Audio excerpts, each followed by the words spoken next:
अस्सलाम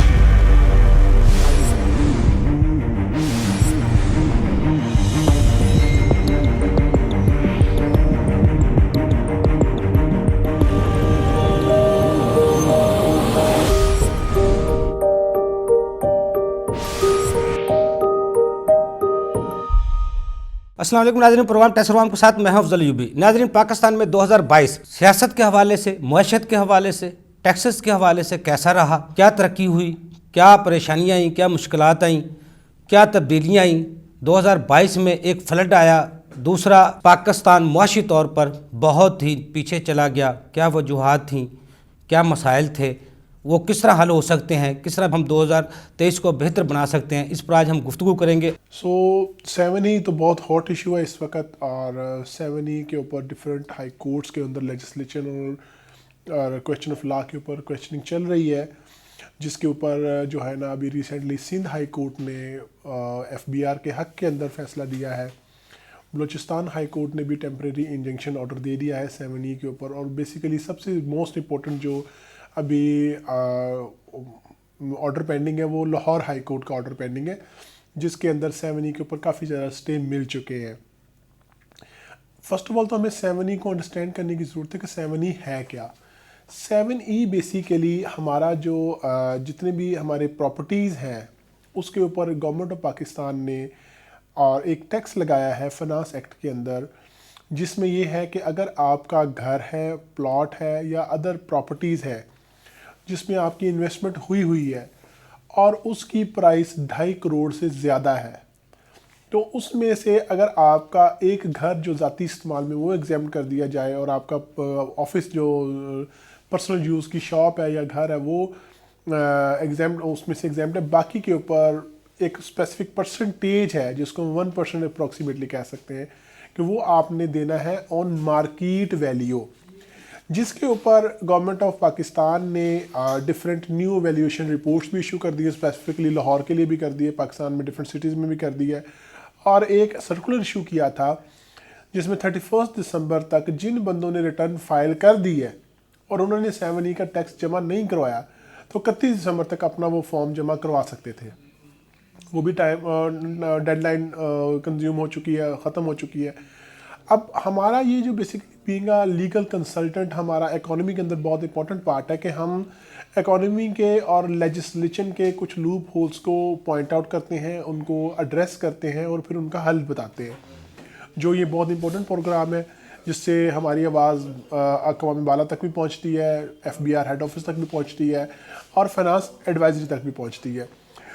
मेरा ये इसके अंदर है कि हम अभी बेसिकली लाहौर हाई कोर्ट इसमें बड़ा बहुत इंपॉर्टेंट पार्ट अदा कर रहे हैं हमारी,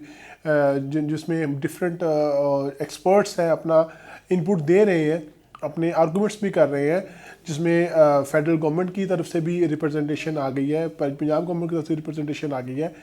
तो एक लेजिस्लेशन एक रूल आउट वे निकल रहा है, लेकिन इसका हल जो है वो बेसिकली अब इकोनॉमी डिस्टर्ब है तो डॉक्ट्रिन ऑफ नेसेसिटी तो बिल्कुल नहीं हो सकता। मैं बीइंग अ लीगल कंसल्टेंट हरगिज़ ये नहीं कहूँगा कि नज़रिया ज़रूरत की बुनियाद पे 7E को लागू कर दिया जाए। 7E ज़रूर ले, टैक्स लेना बनता है, टैक्स लेना इम्पोज करना स्टेट का राइट है, लेकिन उसको थ्रू प्रॉपर चैनल और लीगल प्रॉपर लेजिस्लेशन के बाद लिया जाए, ना कि आप एक ऑर्डर इशू करें कि ये प्रॉपर्टीज इनके ऊपर इतने % टैक्स दे दिया जाए। मेरा ये मानना है कि आप इस तरह तो प्रॉपर्टी बिजनेस सारा डिस्टर्ब हो जाएगा। और इसका पॉजिटिव पहलू तो है कि हमारे जो नॉन प्रोडक्टिव इन्वेस्टमेंट है जो भी करोड़ों में पड़ी हुई है प्लॉटों की सूरत में और कोई प्रॉफिट नहीं दे रही, और वो जो इन्वेस्टमेंट बाहर निकले इंडस्ट्री में लगे, ये पॉजिटिव इम्पैक्ट है। लेकिन मेरी इसमें ना एक छोटी सी प्रपोजल है जो शायद अक़वाम बाला तक पहुँच जाए। आप इसके अंदर एक सेट करेंगे जिसके अंदर जो भी बंदा हो, ना कि 7E, कोई भी बंदा हो जिसके 4 प्लाट हो या 4 प्रॉपर्टीज़ के बाद 5वीं प्रॉपर्टी जब वो परचेज करने लगे तो उसके ऊपर 7E लगा दिया जाए और उसकी एक परसेंटेज ले ली जाए। वो क्या होगा कि रजिस्ट्री करवाएगा तो उसी वक्त आपको कलेक्शन मिल जाएगी, ना कि आप लेजिस्लेशन करेंगे, नोटिस इशू करेंगे, वो काम वकला के पास आएगा, अननेसेसरी लिटिगेशन डेवलप होगी, अपील्स जाएंगी, ट्रिब्यूनल जाएगा, फिर हाई कोर्ट्स में केसेस जाएंगे, तो अगले 10 साल तक ये जो है वो लिटिगेशन चलती रहेगी ना। तो लिटिगेशन को मिनिमाइज करने के लिए, कलेक्शन को बढ़ाने के लिए आप एक्सपर्ट्स की ज़रूर मदद ले लिया करें। ये अनलकीली हमारी लेजिस्लेशन बॉडी की ये कमज़ोरी रही है कि उन्होंने कभी भी टेक्नोक्रेट्स को एंगेज करने की जहमत ही नहीं की। हमारे पास इतने खूबसूरत नाम पड़े हुए हैं, हमारे ग्रुप्स के अंदर इतने बड़े बड़े नाम हैं जिन्होंने 20-30 साल लगा दिए हैं टैक्सेशन के अंदर, तो उनको एंगेज किया जाए। एटलीस्ट जो नया टैक्स इम्पोज करना होता है, ना कि वो बाद में जाए कोर्ट्स के अंदर अंडर क्वेश्चन हो जाए, उससे पहले ही टेक्नोक्रेट्स को एंगेज किया जाए और उस पर बात की जाए, जिसमें 7E, 4C और CVT, तो ये तीनों बेसिकली ऑप्शंस हैं। 4C है वो भी वेल्थ टैक्स है, वो 113 भी पड़ा हुआ है, 4C भी पड़ा हुआ है, और जो है वो CVT है कैपिटल वैल्यू टैक्सेशन है, तो वो भी देखें। फॉरेन प्रॉपर्टीज़ के ऊपर भी नई लैंडमार्क जजमेंट MM अकरम साहब ने दे दी है और रिपोर्टेड जजमेंट दे दी है इस्लामाबाद ट्रिब्यूनल ने, और उसके ऊपर जो है ना क्या कहते हैं CVT के ऊपर बल्कि हाई कोर्ट ने भी अपने वर्डिक्ट्स दे दिए, क्योंकि कोर्ट्स के ऑर्डर्स तो हम यहाँ डिस्कस नहीं कर सकते क्योंकि ये मीडिया है, तो वो तो हमारा प्रोसेस होता है जिसके थ्रू कोर्ट की ऑर्डर्स को इम्प्लीमेंटेशन करना होता है। हम तो अपना व्यू दे रहे हैं कि काफ़ी ज़्यादा काम हो रहा है, और हम ये कह रहे हैं कि अगर आपने कलेक्शन करनी है तो टेक्नोक्रेट्स को एंगेज कीजिए, तो 7E को रीथिंक किया जाए, री लेजिस्लेट किया जाए, और एटलीस्ट अच्छा इसके अंदर सबसे जो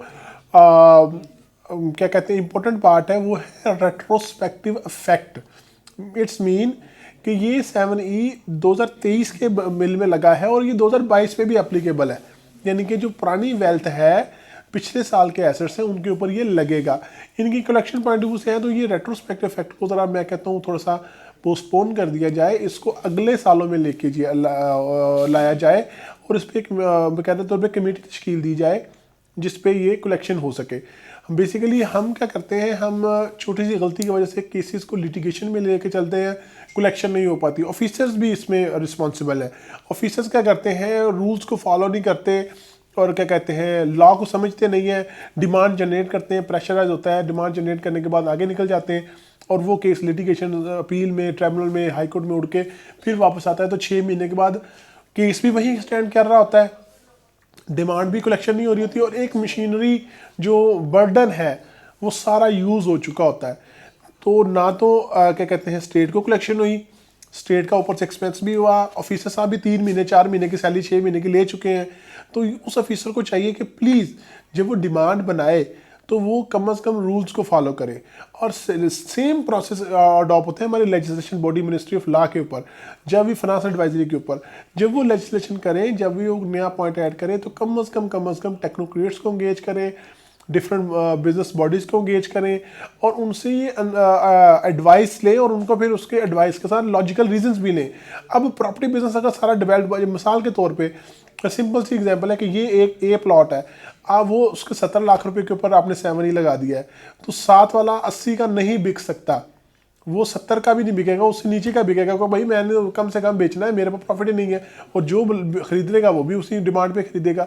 तो नेसेसिटी पे सेल परचेज रह जाएगी। यानी कि जो ट्रेडिंग है, बेसिकली रियल एस्टेट सेक्टर भी एक बहुत बड़ा सेक्टर है, नो डाउट इसको हमारी गवर्नमेंट ने ही प्रमोट किया है, और मैं तो बड़े कैटेगोरिकली खुले अल्फाज में कहूँगा कि हमारी गवर्नमेंट इज़ फुली रिस्पॉन्सिबल कि ये इतनी लाखों हाउसिंग सोसाइटीज़ बन गई हैं, उसमें हमारी ब्यूरोक्रेसी के साथ साथ हमारी गवर्नमेंट के MPA MNAs भी शामिल है, जिन्होंने उनको लैंड्स प्रोवाइड की हैं, उन्होंने डेवलपमेंट दी है, वहाँ सुई गैस पहुँचा है, वहाँ बिजली पहुँची है। तो ये जो सारी एग्रीकल्चर लैंड को जो उन्होंने तबाह कर दिया, ये इसकी गवर्नमेंट भी फुली रिस्पॉन्सिबल है। लेकिन जो तबाह हो चुकी है और जहाँ प्लॉट्स कट चुके हैं, उसमें तो हमारे जैसे गरीबों के भी प्लॉट्स हैं, छोटे इन्वेस्टर के भी प्लॉट है, नो डाउट उसमें इंडस्ट्रियलिस्ट के प्लॉट है। बल्कि मेरे तो सुनने में, बल्कि मेरे एक्सपीरियंस में है कि मेरे अपने क्लाइंट्स ने फैक्ट्रियां बंद करके प्लॉट्स परचेज करने शुरू कर दिए थे कि भाई फैक्ट्रियों में बिजनेस नहीं है, प्लॉट खरीदो, 6 महीने बाद 40 लाख रुपए मिल जाता है। तो मेरी ये प्रपोजल है कि वो सारी इन्वेस्टमेंट को ना के, अच्छा सर इसमें एक मोस्ट इंपॉर्टेंट पार्ट है जो मैं आपको बता दूं, अगर 7E लग जाता है और प्लॉट सेल नहीं होते तो वो पैसा मार्केट से निकल नहीं सकता, क्योंकि प्लॉट बिकेगा तो मार्केट में पैसा आएगा ना। तो आप ये प्लीज़ देखेंगे मार्केट से जो प्लॉट को खरीदेगा ही नहीं, उसका बिकेगा कैसे, और जब बिकेगा नहीं तो वो पैसा मार्केट में, बैंक्स में कैसे आएगा, सर्कुलेशन में कैसे आएगा। सो इसको री लेजिस्लेट करें, एटलीस्ट लोगों को टाइम मिले कि वो प्लॉट से पैसा निकालें और किसी इंडस्ट्री में फेंकें। दूसरी बात, वो उनको एक और मज़ीद टाइम दिया जाए कि वो अपने नंबर ऑफ़ प्लॉट्स की बाइफिकेशन करें। वही तो सोसाइटी के डीलरों को 100 प्लॉट नाम पे लगा देती हैं और 15% 20% डाउन पेमेंट पे 200 फाइल्स उन्होंने उठा ली होती हैं, तो वो 200 प्लॉट ही होता है ना उनका। तो एनीवे इसको प्लीज़ इसको रीथिंक किया जाए। और ये मोस्ट इंपॉर्टेंट जो हमारा पार्ट अदा कर रहा है टैक्स ऑफ वाम, इसका बहुत शुक्रिया कि ये पॉइंटिंग करते हैं, न्यू इश्यूज़ को लेके आप तक पहुंचाते हैं। तो ये भी एक सदका जारिया है इस वक्त मैं समझता हूँ, जो इकोनॉमी की कंडीशन है, तो ये बहुत इंपॉर्टेंट है। ये अपना बहुत अपना जो है ना वो पार्ट अदा कर रहे हैं। तो we are very hopeful. Pakistan जिंदाबाद। Thank you.